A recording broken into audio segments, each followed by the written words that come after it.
So, today's video is the toad. I drew on three faces the general shape I wanted the toad to end up having, and then I did the initial drawing before the stream started to save a bit of time since this specific piece was made in a bigger block of 2x2. So it just made sense to prepare a bit more to save time. In fact, this sculpture was made in 2 streams because of the size of it.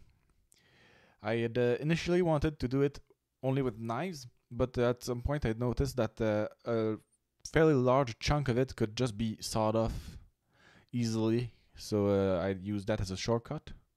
I may try to do something with the cut-off piece eventually, but I'm not exactly sure what I could do with this kind of corner piece.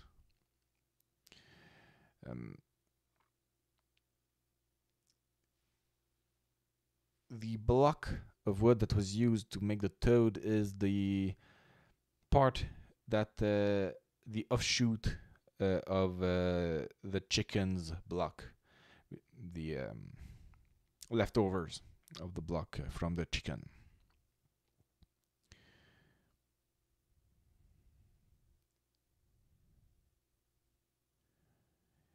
I chose the toad in part because of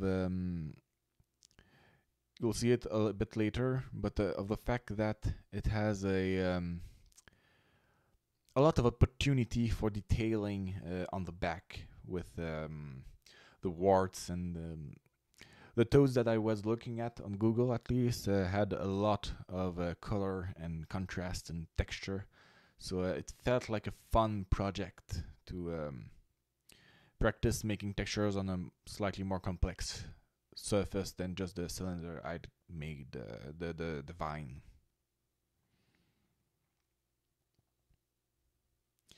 So here I did the basic shape of the back, and now I'm trying to carve in the top of the legs, and now I'm removing the portion in between the legs to start giving it the correct shape.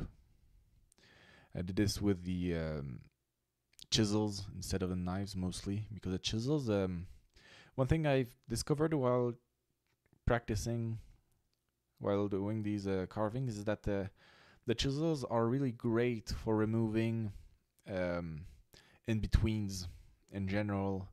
They leave a worse texture that is hard to fix afterwards with the knives, but if it's a portion that is not going to be seen much but is needed for well, there probably is a better way to use them for the texture to be better, but I'm going to have to integrate them whenever I need to do in betweens, because they don't require me to use the same kind of leverage that I'm forced to with the knives. So it's less likely to break, I feel like.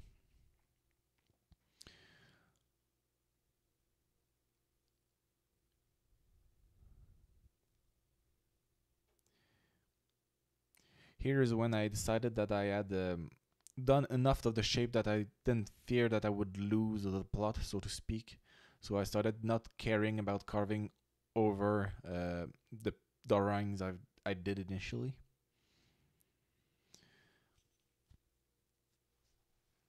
Here I think is where I'm going to start trying to make the curve of the top of the back go all the way down to the head, or not. I am defining a bit the shape of the other side of the leg to prevent me from forgetting it.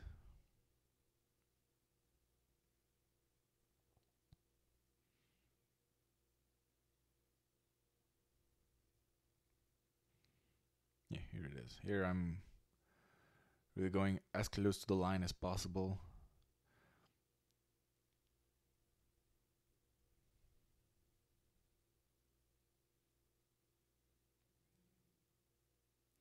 This is most of the current footage until the FPOE point of the video is from the first stream where I did the rough shape, and the first stream was really all making sure that the shape is decent, and the second stream was really detailing all of it, adding well, the details, refining the shapes, and so on and so forth.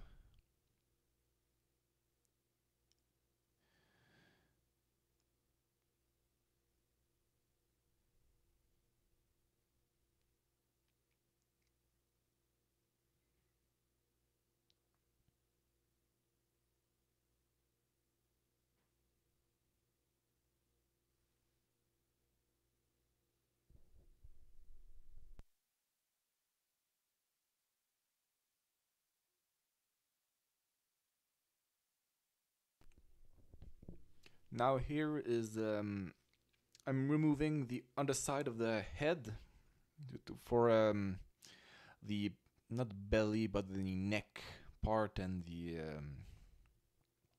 of the frog, and the separated it from the top of the front legs. Here again I'm using a chisel, but this time not only because it's in between two spots, but also because the direction of the grain on the front of the piece is a lot harder to carve with a knife. I'm unsure exactly why, but it's certainly something to do with the direction of the grain, but I would be hard pressed to go into more details on that. So I did the strategy here was using the chisels to make the initial shapes and make big digs, then use the knives to smooth the curves a bit and refine the shape. And it worked fairly well. It's I like how it turned out in general.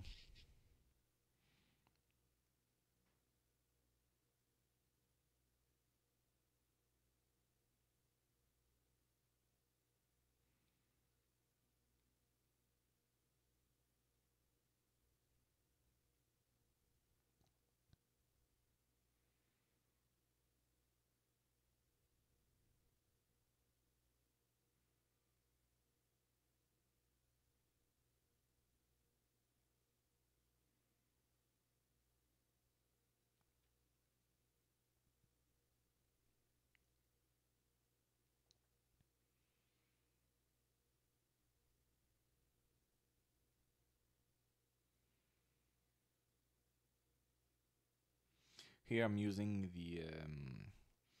uh, the one of the knives to remove like big chips as much as possible from the corner uh, between the leg and the neck, more brutally. Here I'm defining the shape, the end shape of the head. I'm starting to think about it. And if I'm not mistaken, somewhere around here is where it goes from the first stream to the second stream.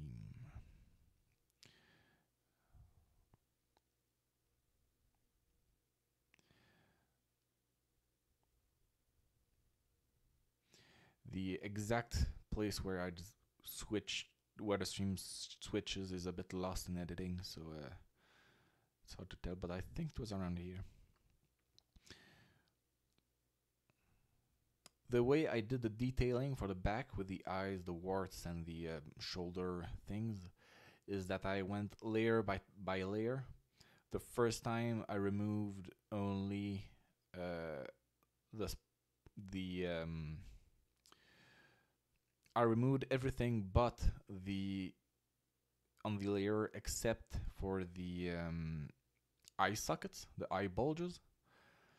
Then I drew the spine, the warts, the shoulders, removed a layer on by keeping only the portions that are the eyes, the spines, and the shoulders, and then I removed another layer with the, but this time making the shapes of the warts.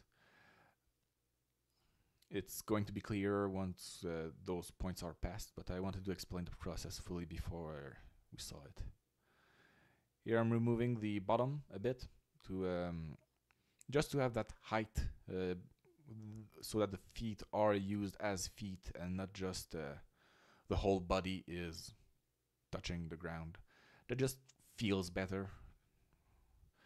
It's not really noticeable at the when I'm looking at it, and it's just on the ground, but or on the table or something like that.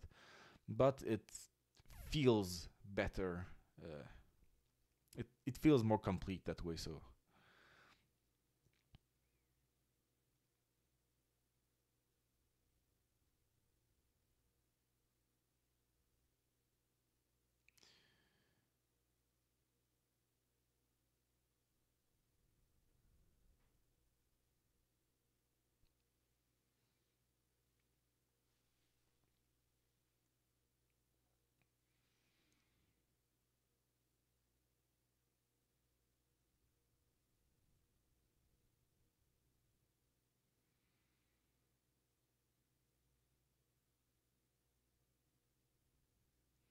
I drew all of the details I wanted to do, but these warts that I've drawn here won't be the final warts, since, as I stated earlier, when I did the first layer, I removed everything except the eye, shoulders, and spine. Well, so the spots where are warts, well, these warts just those drawings of the warts just disappeared. They were mostly just to figure out what kind of warts I wanted to add before I was at the correct layer. This way I was able to, once I was at the correct layer and I drew the warts, I was confident that I would like the positioning of those. So the same way I'd like to do the details and the embossing, I started by just carving a line where I drew to serve as a guide and a slip prevention on when I go back then with the knife to remove a layer. I call that slip prevention, but it's more that when I go carefully, this line is where the splinters will naturally stop forming, and it helps not go overboard and not because of the leverage that the knives that I need to put on the knives in order to use them. It tends to the splinters and chips tend to propagate unless they have a line to break them. Maybe like I think a good metaphor would be like the fire break that firemen do when there's a forest fire, or they cut a bit of. I don't really know how fire breaks work. I know they do trenches, and sometimes they cut a bunch of tree to prevent the fire from spreading beyond the line, something like that.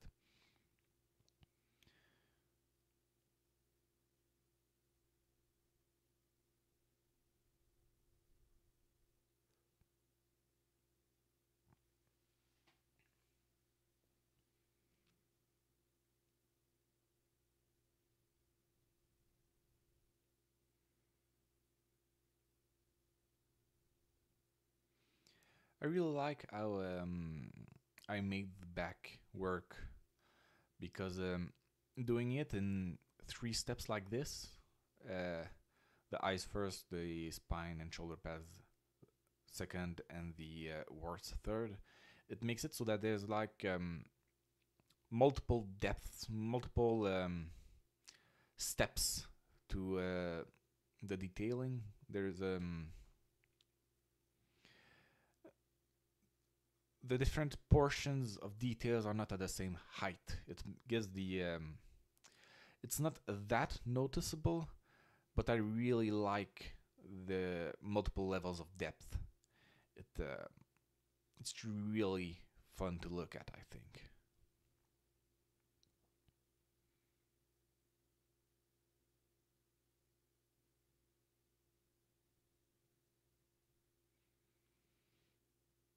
I can say pretty confidently that this is my favorite piece that I've done so far.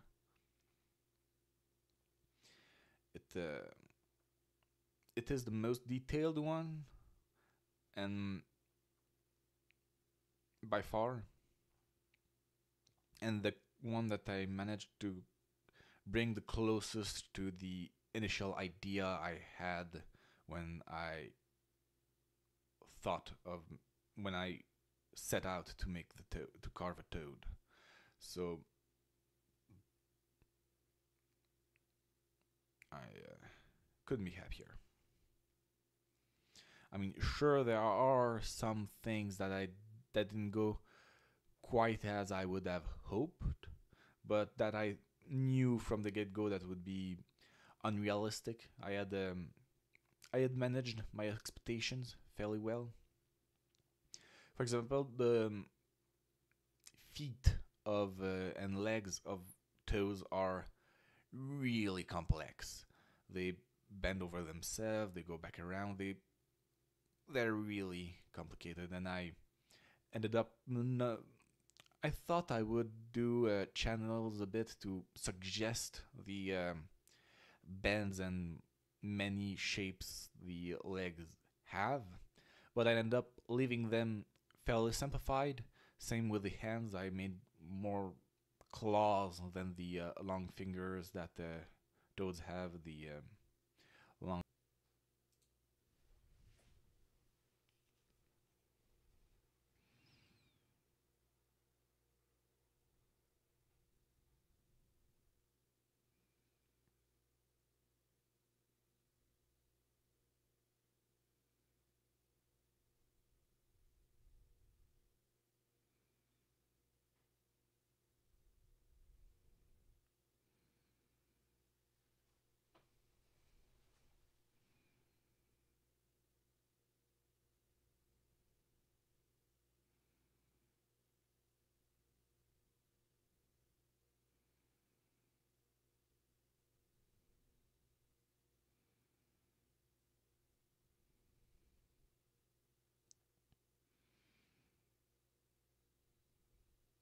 For this project, to add even more depth, even more color, I chose to also use my wood burning stylus to add just that big contrast on the back, even more so than just with the warts and the various levels of depth.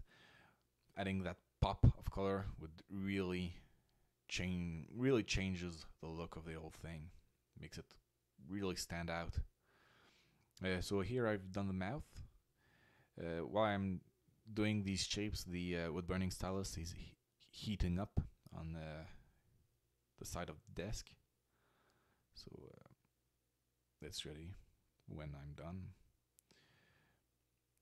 Here I felt like there was still too much of a connection between the legs and the front legs and the neck, so I decided to go back and remove more of the corner there.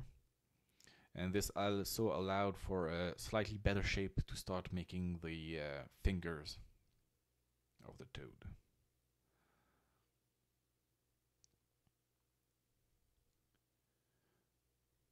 Also go back a bit on the back legs just to make them not as flat on the back and stumpy.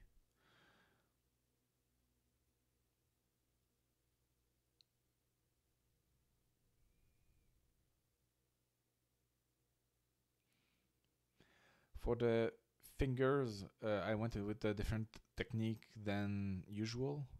I couldn't use the knives to because the leverage would break the fingers, and I couldn't use the chisels the same way because the the space I needed to cover was just too small. So I more or less just scratched with one of the chisels until I reached the correct depth and try to switch the sides from which I attacked with that chisels in order to remove some tiny chips, tiny chip by tiny chip. And I also use the knives near the end here in order to clean up just the furthest points of those because by using a chisel as a scratcher like this, there was a lot of tiny splinters that my thinner knife was pretty good at removing and cleaning up.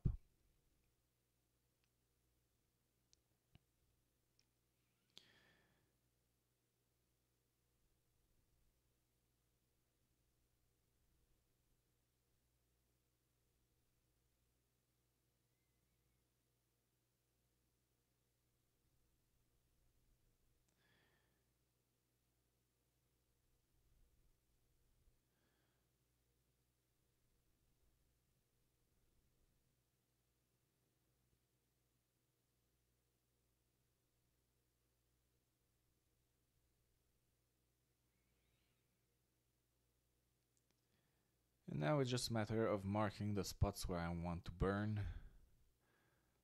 Most of the spots I want to burn, I end up making more dots.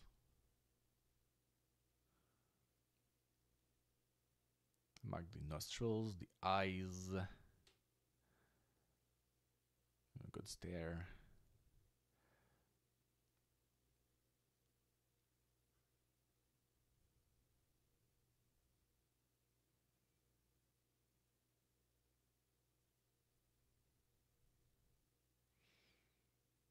And then I burn on the line.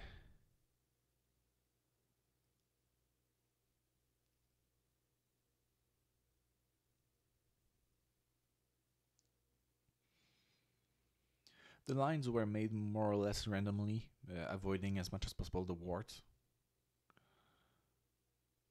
Because I felt that this needed to be on the bottommost layer lines, so that's how I did them. And then I added dots randomly without caring about if it's a wart or not, or on the spine or whatever, to give it really that weird texture. Then it's just a matter of signing the project and it's going to be done. So in order to not rush myself in the signing off of the video like I usually do, I'm just going to say thank you for watching right now, and feel free to come back to my future videos if you want to, and see you next time.